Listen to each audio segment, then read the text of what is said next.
কৃষ্ণ করহু ত্রাণ, তোমাক নির্দেশি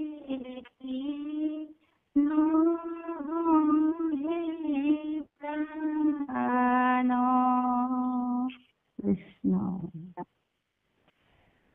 হ'ব হৈছে। কৃষ্ণ কৃষ্ণ পদ রাম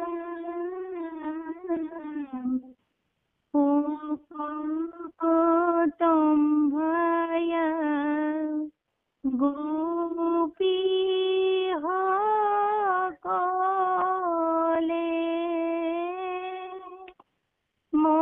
মনশীলা মুখ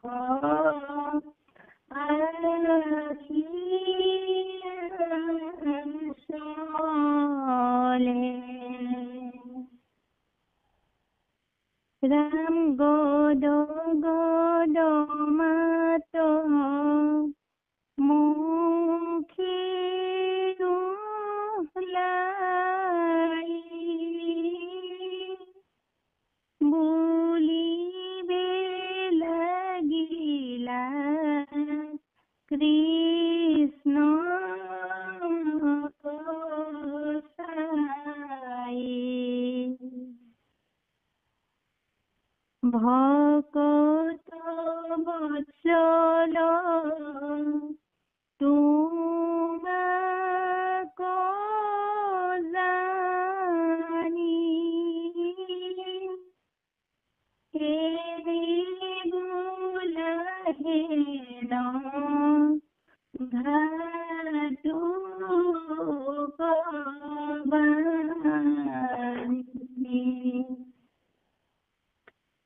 সমস্ত বিষয় এরিয়া স্বামী, ভজিলো তোমার চরণে আমি। ভজিও আমাক মিলু ভাগ, নকৰা নাথ ভকত ত্যাগ। কহিলা যিটো কুলচিৰ কৰ্ম, তোমাতে থাকুক কি হব ধৰ্ম। রাম জগতরে বন্ধু আত্মা তুমি, সমস্ত ধর্মর আপনি ভূমি। তুমি আত্মা হেন জানি প্রতি, তোমাতে করে ভকতে রতি। রাম নলাধিপতি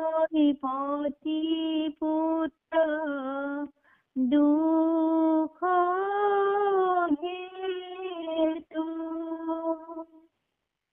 পুয়ুক প্রখন গরুর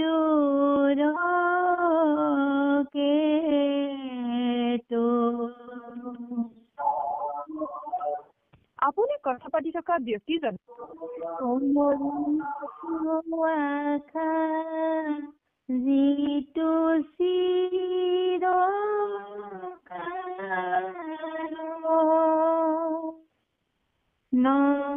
নকৰিও তাক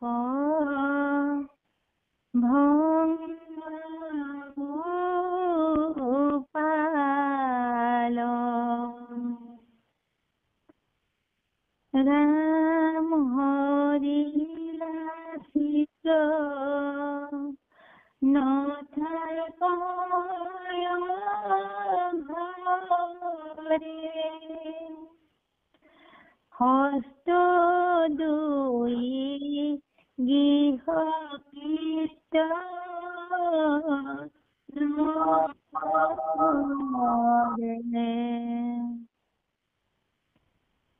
ৰাম তোমাক এৰিয়া নচলৈ ভৰি ব্ৰজ গয়া কি কৰিব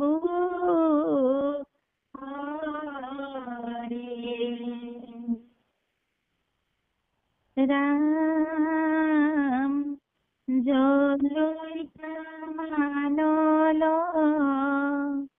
তোমাৰ গীতে নোমায়ো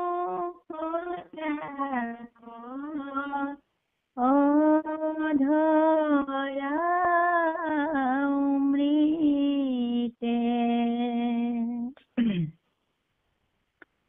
নহি বিৰহতে দহিয়া তনু লোভিব তোমাৰ সমীপ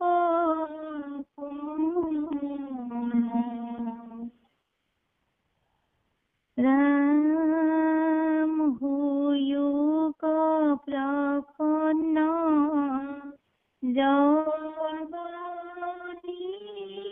জগনিবাস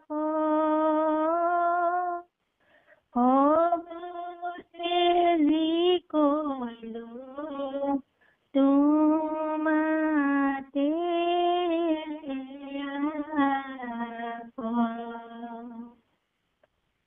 নমাৰা পুৰিয়া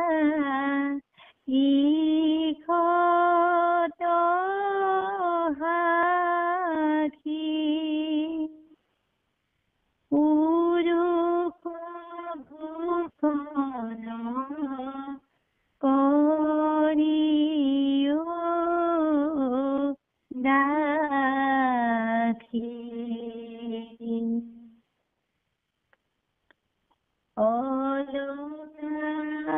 অলকাবৃত তোমাৰ মুখ অধৰ সুধাক দেখন্তে সুখ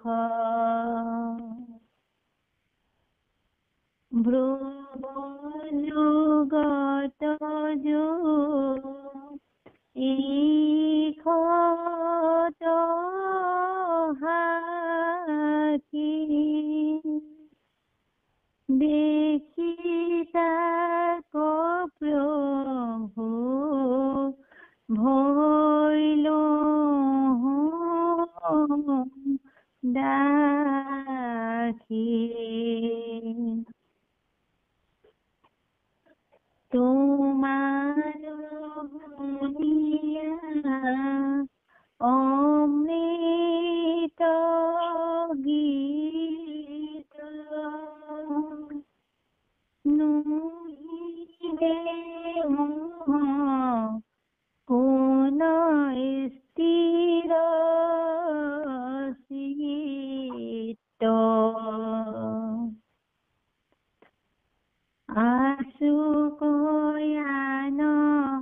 বিক্ষোপখী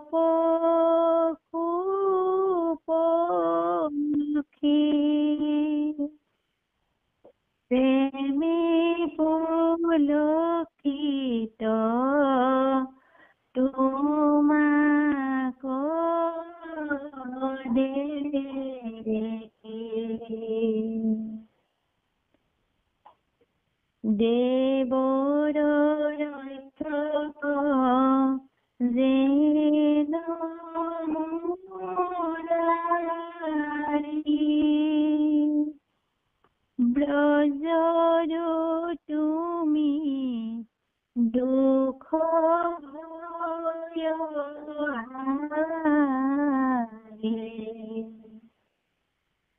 জানিয়া জোৰালো আমাৰ প্ৰাণ শিৰত হস্ত পদ দিয়া দান ৰাম কামে বৈশ্যপুয়া গোপীজতে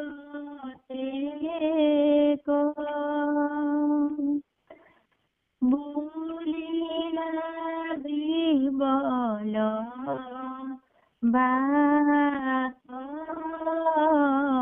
অনেক কৃষ্ণৰ কিংকৰে অন্তৰে মনে বোলা হৰি হৰি সমস্ত জনে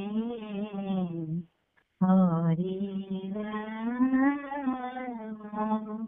ৰাম ৰাম কৃষ্ণ কৃষ্ণ কৃষ্ণ কৃষ্ণ কৃষ্ণ মাধৱ মাধৱ মাধৱ আমাৰ জন্মৰ সেৱাৰ্থ দি আমাৰ পাঠাচাৰ্য আই সমল ব্যক্তিৰ শ্ৰদ্ধাৰ ডেকা বাপ আৰু পৰিচালক হাতীমূৰীয়া বাপুকে মুখ্য কৰি সমস্ত ভক্তিপ্ৰেমী ৰসগ্ৰাহী বা পাইচৰণলৈ আমাৰ ভক্তি ভৰা সেৱা ভাগি নিবেদিত আমি মহাপুৰুষ কৃপালু গুৰুজনে আমালৈ আগবঢ়াই থৈ যোৱা ব্ৰহ্মৰস জীৱই ব্ৰহ্ম বুলি কয় জীৱই ব্ৰহ্ম আকৌ সেই ব্ৰহ্মৰ ৰস আস্বাদন কৰাই ৰাস পৰম ব্ৰহ্ম জীৱ ব্ৰহ্মই পৰম ব্ৰহ্মৰ লগত ধেমালি কৰিব আৰু তাৰ পৰা আনন্দ উপলব্ধি কৰিব সেই ৰাস এই কথা আমি আগতে কৈ আহিছো এতিয়া প্ৰশ্ন হ'ল যে আমি যদি ৰাসৰ ৰসটো সঁচাকৈ উপলব্ধি কৰিব খোজো তেতিয়াহ'লে আমি নিজকে মই পূৰ্বতে ক'লো কথাটো যে জীৱ আত্মাই পৰমাত্মাৰ লগত মিলন হ'বলৈ পৰমাত্মাৰ লগত ধেমালি কৰিবলৈ যিটো হেঁপাহ সেই ৰাস গতিকে আমি যদি গোকুলৰ গোপীসকলে কৃষ্ণৰ লগত এনেকুৱা ধেমালি কৰিলে তেনেকুৱা ধেমালি কৰিলে এই সোপা আমাৰ মুখস্থ হৈ গ'ল আমি নামো গাব পৰা হলো গোপী কৃষ্ণৰ ৰাসলীলা তাৰ পৰা আমাৰ লাভটো কি হ'ব আমি যেতিয়ালৈকে নিজে গোপী হৈ এই ৰাস মাজলৈ সোমাই নাযাম তেতিয়ালৈকে আমি স্বৰূপাৰ্থত ৰাসৰ ৰস আস্বাদন কৰিব নোৱাৰিম। গোপীসকলেই ৰস আস্বাদন কৰি থাকিব, কাৰণ আমি শুনিহে থাকিম সেইবোৰ। গতিকে আমি শুনি থাকি লাভ কি হ'ব? তে ৰসটো নিজে পান কৰিব লাগিব, নিজে ভাবিব লাগিব। এতিয়া কৃষ্ণ কথাটো হ'ল, এই ঘোষাজনক কি ক'লে? গোপাল কৃষ্ণ কৰ উত্ৰাণ, তোমাক নেদেখি নসহে প্ৰাণ। এয়া গাই আমাৰ অনুভূত হ'ব লাগিব। তোমাক নেদেখি নসহে প্ৰাণ, অৰ্থাৎ কৃষ্ণক দেখিছিলো।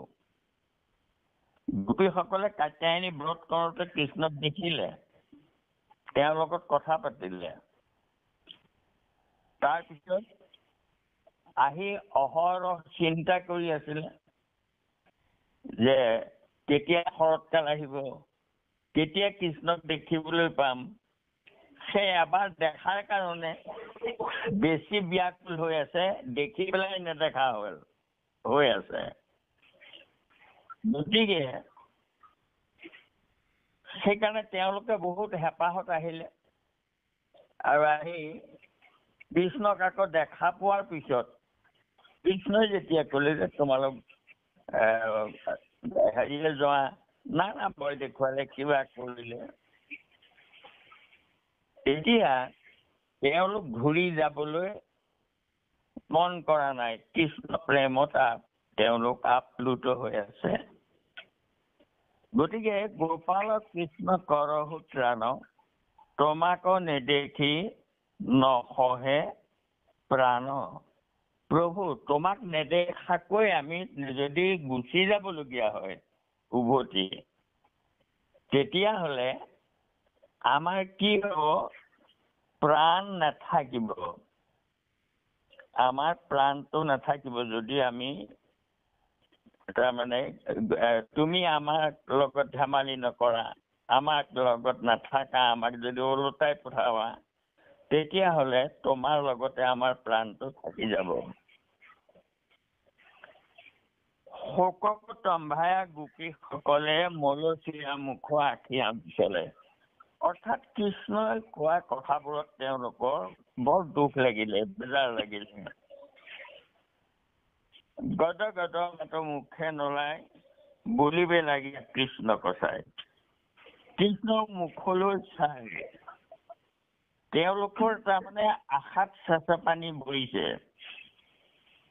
কৃষ্ণই কৈছিলে যে মই শৰৎকালত তোমালোকৰ লগত ৰাস কৰিম, আৰু সেইজন কৃষ্ণ এতিয়া আমাক আকৌ তাৰমানে ভয় দেখুৱাইছে, পিতৃ মাতৃ ভয় দেখুৱাইছে, পুত্ৰ ভয় দেখুৱাইছে, স্নেহ দেখুৱাইছে, আৰু আমাক ভূত প্ৰেতৰ ভয় দেখুৱাইছে। গতিকে এওঁৰ কোৱা কথা আৰু কৰা কামৰ লগত সামঞ্জস্য দেখা নাই। যিটো হেঁপাহত ইমান দিন তেওঁৰ কথা ভাবোতে ভাবোতে ভাবোতে কেতিয়া লগ পাম হৈ আছিলে, আৰু এতিয়া আহি পোৱাৰ পিছত আকৌ তেওঁ কোৱা কথা পাহৰি গৈছে যে তেওঁ আমাক উন্নতি যাবলৈহে কৈছে। গতিকে কিমান দুখ লাগিছে অন্তৰত।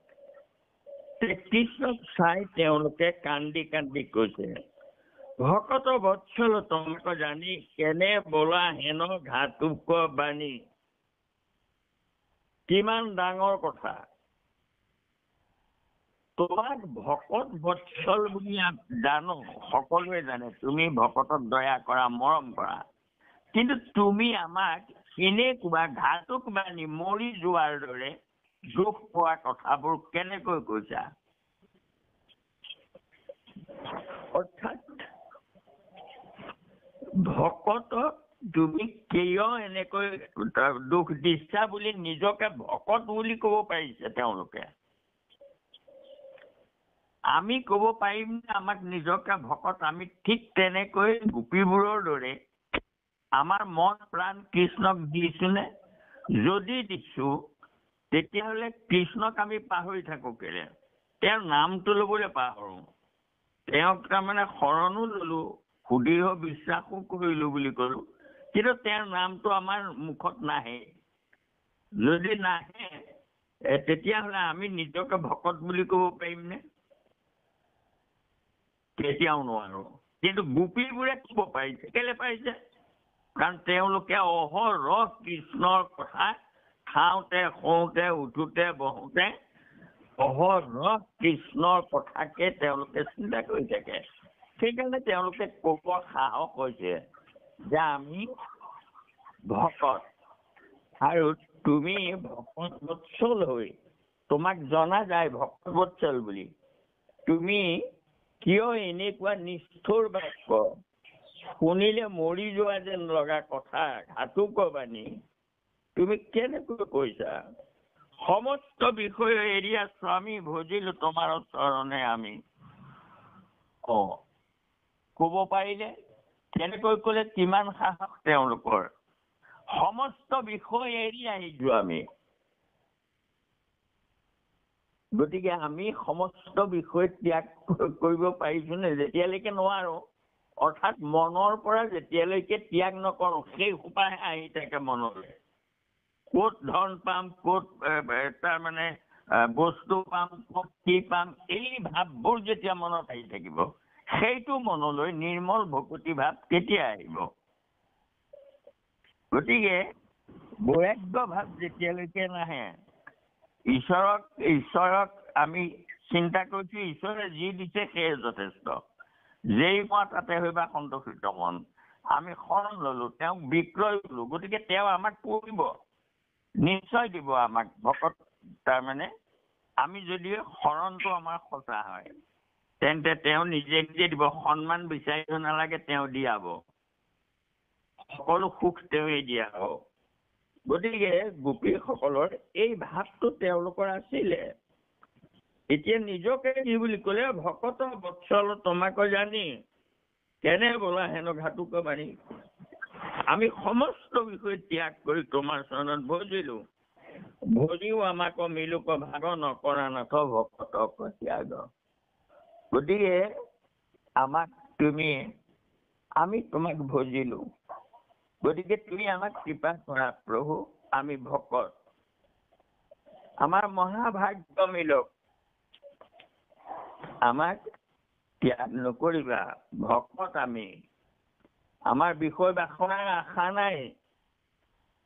এই বাক্যষাৰতে আমাক কি বুজাই দিলে কথাটো? যে তেওঁলোক লৌকিক কামনাৰ কাৰণে আহিছিলে নে কৃষ্ণৰ ওচৰলৈ? নলাগৈ প্ৰতি পুত্ৰ দুখ হেতু বুলি তেওঁলোকে ক'ব পৰা হৈ গ'ল। ক'বগৈ এতিয়া চাওক, সমস্ত বিষয় ত্যাগ কৰি আহিছো। কহিলা যিটো কুলস্থিৰ কৰ্ম, তোমাতে থাকক শিশব ধৰ্ম। তুমি যি কুলস্থিৰ যি ধৰ্ম উপাৰ্জন কৰাৰ কথা ক'লা, তোমাতে আছে সমস্ত ধৰ্ম। সেইবোৰ ধৰ্ম তোমাতে থাকক। আমি সেইবোৰ তোমাক পালে সকলো ধৰ্ম পোৱা হৈ যাব আমাৰ। কিমান সুদৃঢ় বিশ্বাস!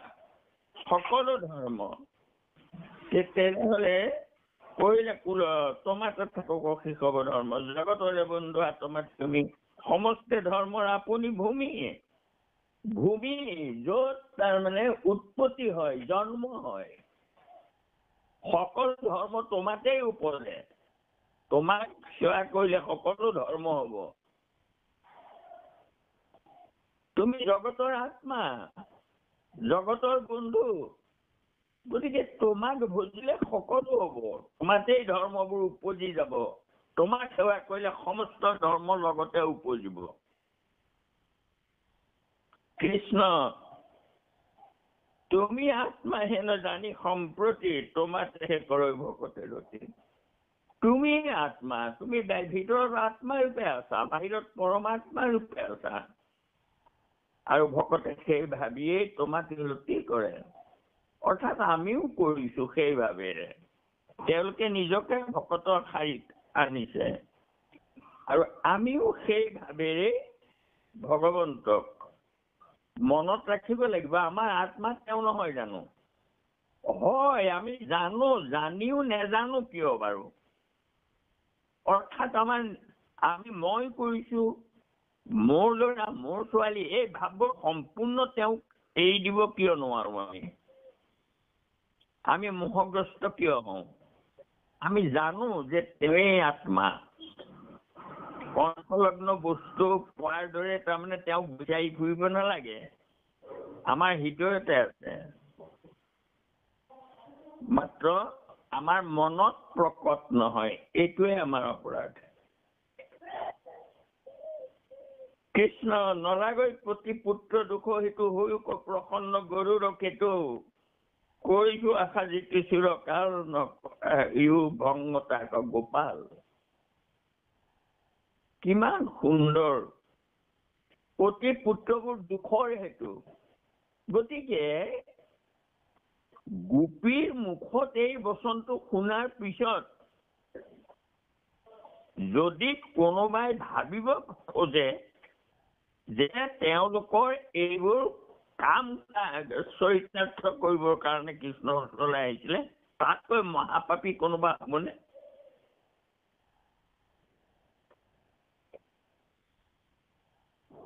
প্ৰতি পুত্ৰৰ লগত পোৱা সুখ বিচাৰিছিলে তেওঁলোকে।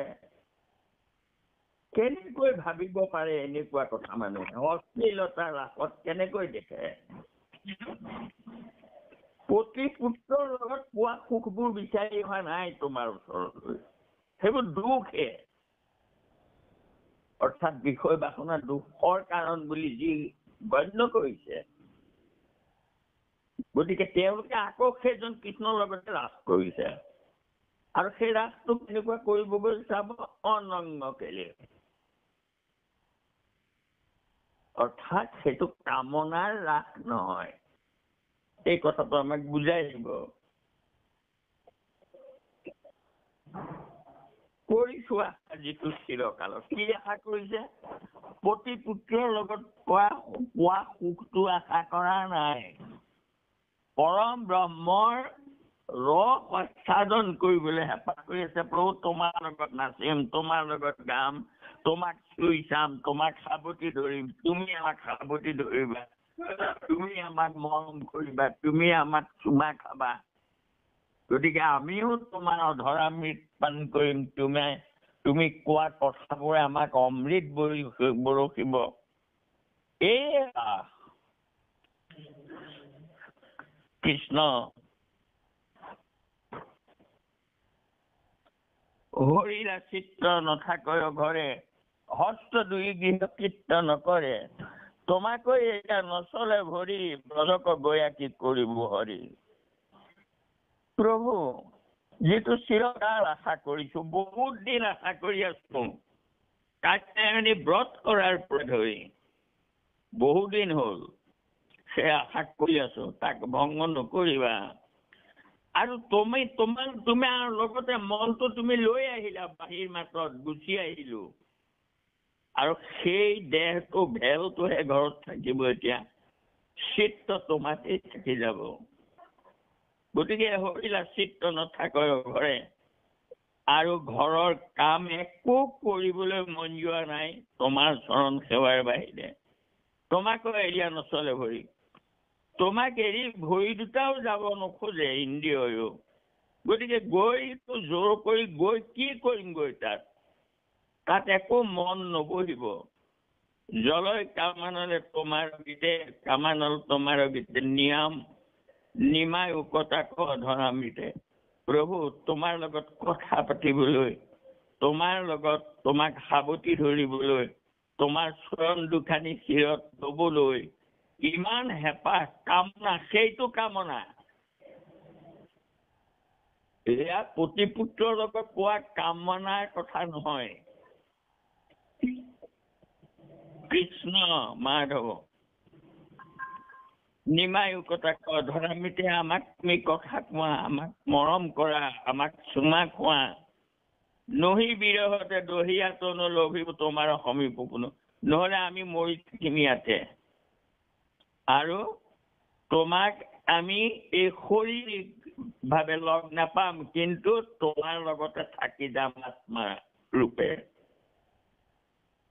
তুমি এই শৰীৰেৰে সৈতে তোমাৰ লগত ধেমালি কৰিব বিচাৰিছো, কিন্তু যদি নকৰা তেতিয়াহ'লে মৰি গৈও তোমাৰ লগতে থাকি যাম। কিমান দৃঢ় বিশ্বাস। কৃষ্ণ মাধৱ হুক প্ৰসন্ন জগনিবাস, সব তেৰি কৰিলো তোমাতে আস। হে জগতৰ নিবাস স্থান, তোমাতেই জগত নিবাস কৰি থাকে, তুমিও জগততে থাকা। সব তেৰি কৰিলো তোমাতে, সকলো বাদ দিলো তোমাকে আশা কৰিছো। নামাৰ পুৰিয়া ঈশত হাসি, পুৰুষ ভূষণ কৰি উদাসী। হে পুৰুষৰ অলংকাৰ স্বৰূপ, জীৱৰ অলংকাৰ স্বৰূপ, ভূষণ স্বৰূপ, আমাক দাসী কৰি লোৱা প্ৰভু। আমি তোমাৰ দাস হলেই হব, অন্য একো নালাগে।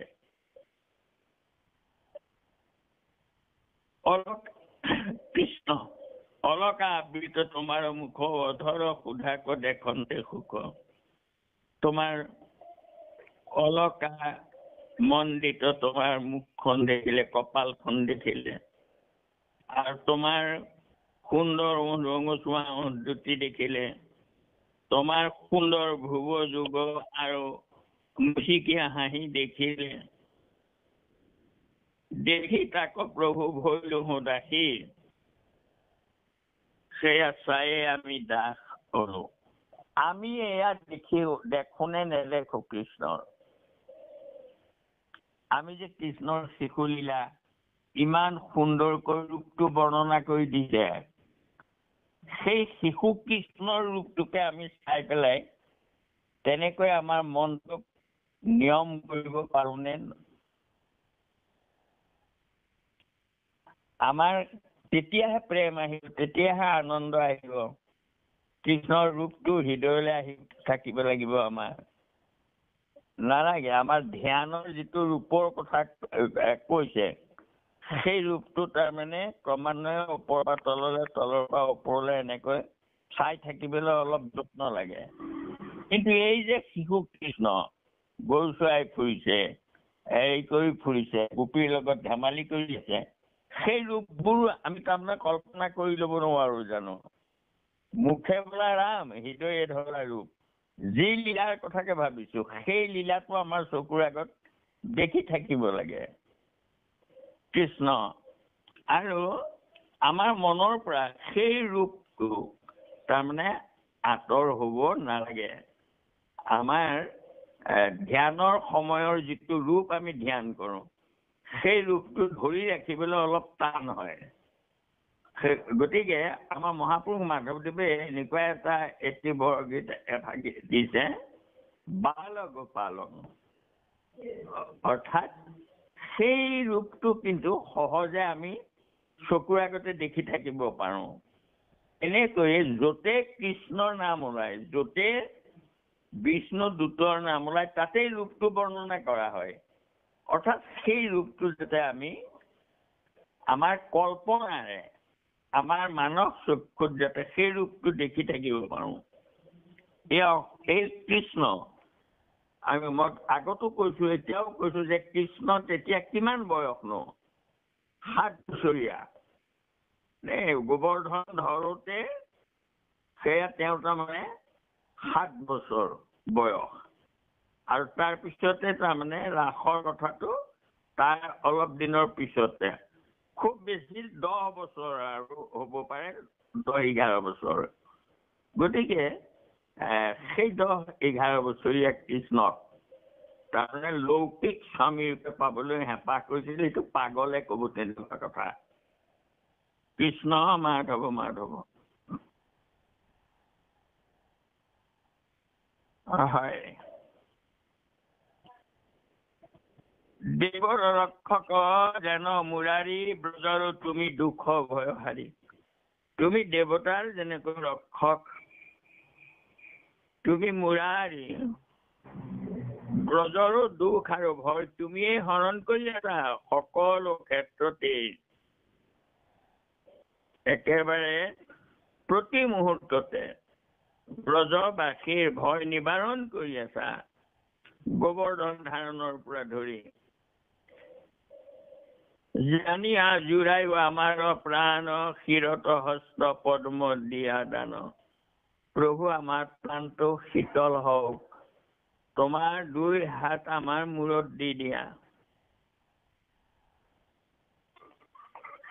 কাময় বৈশ্য ইয়াৰ গোপী যতেক বুলিলা বিহবল বাক্য অনেক এনেকৈ কৃষ্ণৰ স্পৰ্শ কেতিয়া পাওঁ কৃষ্ণক কেনেকৈ আমি চুই চাবলৈ পাওঁ তেওঁক ধেমালি কৰিবলৈ পাওঁ তেওঁৰ চৰণ চুবলৈ পাওঁ তেওঁক আমি পইচাত ধৰিবলৈ পাওঁ এই ভাৱত ব্যাকুল হৈ গোপীসকলে